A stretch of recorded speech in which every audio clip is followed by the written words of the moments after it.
इस साल की पहली मॉनेटरी पॉलिसी में जब दुनिया जियोपॉलिटिकल टेंशन से जूझ रही है, भारत की अर्थव्यवस्था मजबूती से खड़ी है। क्या आरबीआई ने दरें बदली? क्या महंगाई नियंत्रण में है? और बाजार पर इसका क्या असर होगा? दुनिया में व्यापारिक तनाव बढ़ रहा है, लेकिन टेक्नोलॉजी इन्वेस्टमेंट और फिस्कल स्टिमुलस के कारण ग्लोबल ग्रोथ हल्की मजबूती दिखा रहा है। फिर भी बॉन्ड मार्केट्स बेयरिश है, जबकि इक्विटीज टेक ड्रिवन रैली में है।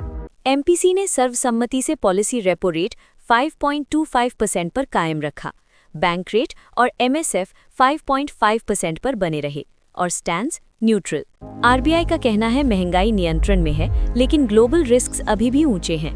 प्रेशियस मेटल्स ने इन्फ्लेशन में 60 to 70 बेसिस पॉइंट्स का योगदान दिया। भारत की रियल जीडीपी इस साल 7.4% रहने का अनुमान है। सर्विसेज मजबूत हैं, मैन्युफैक्चरिंग में रिवाइवल दिख रहा है। एग्रीकल्चर को मजबूत मॉनसून, हेल्दी रिजर्वॉयर्स और बेहतर रबी सोइंग का समर्थन मिलेगा। रूरल डिमांड स्टेडी रहेगी। अर्बन कंजम्पशन में सुधार दिख रहा है।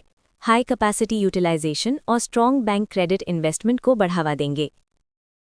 भारत का यूरोपीय संघ और अमेरिका के साथ व्यापारिक तालमेल आने वाले कुछ वर्षों में एक्सपोर्ट को और मजबूत करेगा।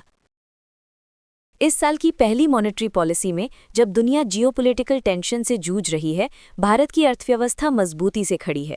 क्या आरबीआई ने दरें बदली? क्या महंगाई नियंत्रण में है? और बाजार पर इसका क्या असर होगा? दुनिया में व्यापारिक तनाव बढ़ रहा है, लेकिन टेक्नोलॉजी इन्वेस्टमेंट और फिस्कल स्टिमुलस के कारण ग्लोबल ग्रोथ हल्की मजबूती दिखा रहा है। फिर भी बॉन्ड मार्केट्स बेयरिश है, जबकि इक्विटीज टेक ड्रिवन रैली में है। एमपीसी ने सर्वसम्मति से पॉलिसी रेपो रेट 5.25% पर कायम रखा। बैंक रेट और एमएसएफ 5.5% पर बने रहे और स्टैंड्स न्यूट्रल। आरबीआई का कहना है महंगाई नियंत्रण में है, लेकिन ग्लोबल रिस्क्स अभी भी ऊंचे हैं। प्रेशियस मेटल्स ने इन्फ्लेशन में 60 to 70 बेसिस पॉइंट्स का योगदान दिया। भारत की रियल जीडीपी इस साल 7.4% रहने का अनुमान है। सर्विसेज मजबूत हैं, मैन्युफैक्चरिंग में रिवाइवल दिख रहा है। एग्रीकल्चर को मजबूत मॉनसून, हेल्दी रिजर्वॉयर्स और बेहतर रबी सोइंग का समर्थन मिलेगा। रूरल डिमांड स्टेडी रहेगी। अर्बन कंजम्पशन में सुधार दिख रहा है। हाई कैपेसिटी यूटिलाइजेशन और स्ट्रॉन्ग बैंक क्रेडिट इन्वेस्टमेंट को बढ़ावा देंगे। भारत का यूरोपीय संघ और अमेरिका के साथ व्यापारिक तालमेल आने वाले कुछ वर्षों में एक्सपोर्ट को और मजबूत करेगा। सीपीआई इन्फ्लेशन FY 2025-26 में 2.1% रहने का अनुमान है। Q4 में 3.2% तक बढ़ सकती है।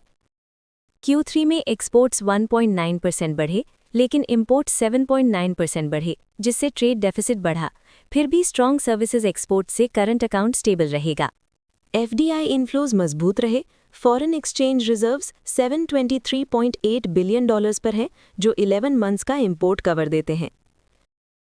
आरबीआई ने लिक्विडिटी बढ़ाई। सिस्टम सरप्लस अब लगभग 2 lakh crore rupees. Bank lending rates में 105 बेसिस पॉइंट्स की गिरावट आई। बैंक्स और एनबीएफसीज की फाइनेंशियल हेल्थ मजबूत है। ओवरऑल क्रेडिट ग्रोथ 13.8% पर पहुंच गया। आरबीआई फ्रॉड प्रोटेक्शन बढ़ा रहा है। छोटे फ्रॉड्स में ग्राहकों को 25,000 रुपीस तक कॉम्पेंसेशन मिलेगा। Collateral free MSME loan limit अब 10 लाख से बढ़ाकर 20 लाख रुपीस जितना मिलेगा। बैंक्स अब रीट्स को भी लेंडिंग दे सकेंगे। इससे रियल एस्टेट फंडिंग बढ़ेगी। आरबीआई ने सक्षम मिशन लॉन्च किया। 1,40,000 यूसीबी मेंबर्स की ट्रेनिंग।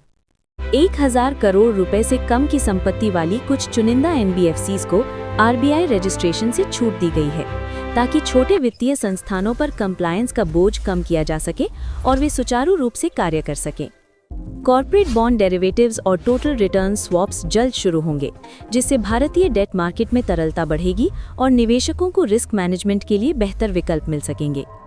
थीम केवाईसी सुरक्षित बैंकिंग की ओर आपका पहला कदम, your first step to safe banking, जिसकी लॉन्च तिथि 9 फरवरी है। इस अभियान का मुख्य उद्देश्य ग्राहकों को धोखाधड़ी से बचाना और बैंकिंग प्रणाली में पारदर्शिता को बढ़ावा देना है। भारत वर्तमान में तीव्र आर्थिक विकास और स्टेबल इन्फ्लेशन के साथ प्रगति के पथ पर अग्रसर है। आरबीआई का मुख्य उद्देश्य विकास की गति को बनाए रखते हुए फाइनेंशियल स्टेबिलिटी सुनिश्चित करना है। इन्हीं प्रयासों के साथ भारत एक उज्जवल भविष्य की ओर बढ़ रहा है। धन्यवाद। जय हिंद। इन्वेस्टमेंट की सोचें, तो ट्रेडिंग जीनी के बारे में सोचें, अपना भविष्य सुरक्षित करें। आज ही अपना डीमैट अकाउंट खोलें।